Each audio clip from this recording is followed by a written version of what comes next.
Inayos ko nga pala dito yung tax ng bahay at dumiretso na rin ako sa Pure Gold para mamili ng mga paninda. Ayan, kararating ko lang at sinisikmura na naman ako kasi malamig sa labas. Dahil ayan, ang lakas pa rin ng ulan. Anong oras na? O magsaing na at kakain tayo. Umupo nga muna ako para makapagpahinga, sabay nagmerienda na rin bago ko simulan yung pag-aayos ng mga paninda. Walang signal dito sa lugar namin pero ang lakas ng ulan lagi at talagang may mga lugar dito sa lugar namin na bumabaha. At dahil nga meron tayong sari-sari store, wala makakapigil, umulan, bumagyo, anuman ang panahon, tuloy ang pamimili at tuloy ang pagtitinda. At ang video nito ay live update lang guys, as a sari-sari store owner.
mo. Gusto ko kasi yung bag na to.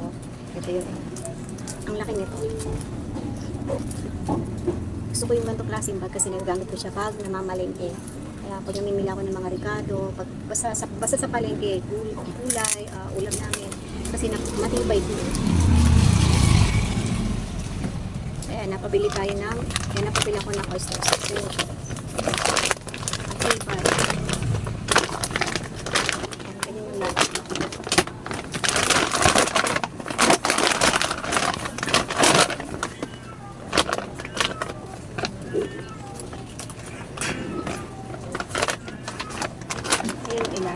Thank you for watching. Commit your work to the Lord and He will crown your effort with success. Thank you. Keep safe everyone. Bye.